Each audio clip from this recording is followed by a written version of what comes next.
Haleluya. Shalom Bapak Ibu yang terkasih dalam nama Tuhan Yesus dimanapun kita berada. Mari kita berdoa terlebih dahulu sebelum kita mendengarkan dan belajar bersama-sama tentang firman Tuhan. Supaya firman Tuhan itu boleh kita terima dengan penuh malam ini. Kita boleh mendapatkan rema, dan rema itu menghasilkan iman, dan iman itu yang akan membawa kita sampai garis akhir. Mari kita berdoa. Tuhan Yesus, kami percaya bahwa Engkau yang memegang hidup kami. Kami ada di tangan-Mu Tuhan. Dan kami mau mempercayakan hidup kami sepenuhnya kepada Engkau. Dan kami mau percaya, terus percaya. Berfirmanlah buat kami malam ini. Biarlah firman-Mu boleh menjadi jawaban dalam hidup kami. Terima kasih Tuhan. Kami sambut firman-Mu di dalam nama Tuhan Yesus. Haleluya. Amin. Puji Tuhan Bapak Ibu Saudara sekalian. Malam ini firman Tuhan saya beri judul Hidup Karena Percaya. Sebagai orang percaya, kita hidup bukan karena melihat, tapi kita percaya dulu baru melihat. Tidak seperti Thomas yang melihat dulu baru percaya. Tapi kita harus percaya kalau kita dipanggil dalam rencana Tuhan, ada jaminan dari Tuhan sekalipun kita diperhadapkan dengan situasi yang tidak pasti. Contoh sekarang keadaan dunia, kalau kita mengikuti berita, baik berita nasional atau internasional, kita bisa dapat berita tentang resesi dunia. Berita ini yang bisa membuat orang takut, mereka akan menjadi khawatir. Tapi malam ini kita akan belajar bersama-sama tentang firman Tuhan, tentang jangan khawatir. Kita akan membuka Alkitab kita di dalam Matius 6 ayat yang ke-25 sampai ayat yang ke-34. Saudara, silakan membuka Alkitab saudara di dalam Matius 6 ayat 25 sampai yang ke-34. Saya akan membacakan buat kita semua. Karena itu aku berkata kepadamu, janganlah khawatir akan hidupmu, akan apa yang hendak kamu makan atau minum. Dan janganlah khawatir pula akan tubuhmu, akan apa yang hendak kamu pakai. Bukankah hidup itu lebih penting dari makanan, dan tubuh itu lebih penting daripada pakaian? Pandanglah burung-burung di langit, yang tidak menabur dan tidak menuai dan tidak mengumpulkan bekal dalam lumbung, namun diberi makan oleh Bapamu yang di surga. Bukankah kamu jauh melebihi burung-burung itu? Siapakah di antara kamu yang karena kekhawatirannya dapat menambah sehasta saja pada jalan hidupnya? Dan mengapa kamu khawatir akan pakaian? Perhatikanlah bunga bakung di ladang yang tumbuh tanpa bekerja dan tanpa memintal.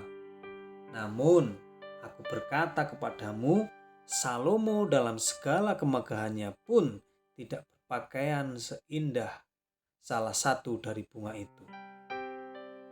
Jadi jika demikian Allah mendandani rumput di ladang yang hari ini ada dan besok dibuang ke dalam api, tidakkah ia akan terlebih lagi mendandani kamu, hai orang yang kurang percaya? Sebab itu, janganlah kamu khawatir dan berkata, apa yang akan kami makan?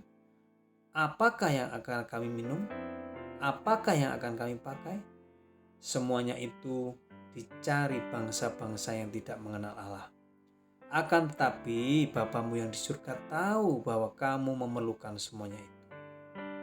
Tapi carilah dahulu kerajaan Allah dan kebenarannya, maka semuanya itu akan ditambahkan kepadamu. Sebab itu, janganlah kamu khawatir akan hari besok, karena hari besok mempunyai kesusahannya sendiri. Kesusahan sendiri cukuplah untuk sehari.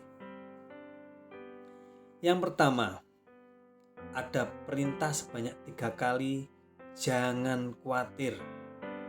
Jangan khawatir, jangan khawatir. Kita bisa baca di dalam ayat 25, 31, dan 34. Di situ dikatakan jangan khawatir, jangan khawatir, jangan khawatir. Apa yang seringkali membuat orang jadi khawatir? Dari zaman ke zaman, yaitu yang membuat orang bisa khawatir yang sering terjadi karena sandang, pangan, dan papan. Jujur kalau kita perhatikan atau kita renungkan, ketiga hal ini yang sering membuat kita khawatir. Kita sudah punya makanan, masih khawatir apa yang akan kita makan besok. Kita yang sudah punya minuman, berpikir apa yang akan kami minum besok. Kita sudah punya pakaian, berpikir apa yang akan kami pakai besok. Berbicara tentang pakaian juga sama dengan papan, sudah punya rumah atau tempat tinggal, berpikir ingin punya rumah lagi atau ingin sesuatu lagi, didasari dengan kekhawatiran. Dan ini bertolak belakang dengan apa yang diajarkan Tuhan Yesus melalui Timotius di dalam ayat 8 dari 1 Timotius 6. Di sana dikatakan bahwa asal ada makanan dan pakaian cukup. Yang kedua, kalau kita belajar tentang kekhawatiran, kekhawatiran adalah penyakit rohani yang semula dari sedikit khawatir jadi sangat khawatir. Kekhawatiran seperti kanker yang bisa bertambah parah kalau tidak segera diobati atau dipangkas. Dan kekhawatiran bisa melanda siapapun juga, bisa orang kaya, bisa orang yang kekurangan, orang yang sehat, orang yang sakit. Semuanya bisa dilanda dengan yang namanya khawatir. Tetapi kekhawatiran tidak bisa menembus, melanda orang yang percaya sekalipun keadaan tidak baik. Kenapa kekhawatiran tidak bisa melanda orang yang percaya? Karena orang percaya mempunyai iman. Iman yang dihasilkan dari mendengar atau membaca. Jadi kalau kita tidak mau dilanda oleh kekhawatiran, yang pertama harus kita lakukan adalah mendengarkan firman Tuhan. Menyimpannya di dalam hati, karena dengan mendengarkan firman Tuhan, menyimpan di dalam hati, akan timbul yang namanya iman. Karena iman itu timbul dari pendengaran akan firman Tuhan. Dan ketika firman itu ada di dalam kita, firman yang hidup itu akan bekerja dengan kuasanya. Karena firman itu berkuasa. Kenapa berkuasa? Karena firman itu adalah Yesus sendiri yang tinggal di dalam kita. Kekhawatiran adalah ekspresi sikap hati yang tidak percaya pada Tuhan, dan ketika kita khawatir itu sama dengan kita tidak menghormati Tuhan atau mencurigai Tuhan. Bisa saya kasih contoh sebagai berikut. Suatu saat ketika kita melakukan perjalanan bersama teman kita, tentunya teman yang sudah kita kenal dan teman kita juga kenal sama kita. Suatu saat di dalam perjalanan kita ingin ke toilet, padahal kita sedang membawa koper yang sangat besar.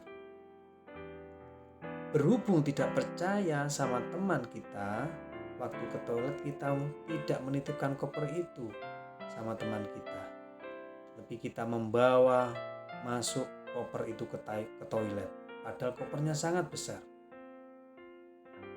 Nah, bisa dipastikan teman kita akan tersinggung karena seolah-olah kita mencurigai teman kita. Begitu juga pada waktu kita khawatir, kita sama seperti membawa koper ke dalam kamar mandi. Kita sedang meragukan Tuhan, kita sedang mencurigai Tuhan, dan mungkin Tuhan juga bisa tersinggung dengan sikap kita. Dan selain kekhawatiran adalah penyakit rohani, kekhawatiran adalah dosa. Mengapa saya katakan dosa? Karena perintah jangan khawatir adalah perintah. Dan perintah Tuhan kalau dilanggar itu menghasilkan dosa. Dan hasil dari dosa kekhawatiran itu bisa menghasilkan bermacam-macam buah. Kalau di dalam Alkitab, upah dosa adalah maut. Tapi upah dosa dari kekhawatiran itu bisa bermacam-macam buah. Bisa buah tidak bisa tidur, buahnya bisa hilang nafsu makan, buahnya bisa gemetaran, buahnya bisa merinding-rinding, buahnya bisa tidak bergairah, tidak semangat, buahnya juga bisa pengen mati. Sangat mengerikan kalau di antara kita dilanda dengan yang namanya khawatir. Saya mempunyai kabar baik buat kita semuanya. Kabar baiknya adalah bahwa kekhawatiran ini bisa dipangkas, diobati, yaitu dengan yang namanya obat percaya. Obat ini tidak perlu dibeli, tapi bisa kita dapatkan melalui membaca firman Tuhan. Seperti Roma pasal yang 10 ayat 17. Jadi iman timbul dari pendengaran dan pendengaran akan firman Kristus. Jadi kalau di antara kita ada yang mengalami kekhawatiran, mari kita mencari firman Tuhan. Dan mungkin kalau di antara kita saat ini seperti Musa, waktu dikejar oleh Firaun, di depan ada laut merah, di belakang ada Firaun, maju kena, mundur kena. Disitulah Tuhan menyatakan pemeliharaannya. Dari manakah pertolongan kita?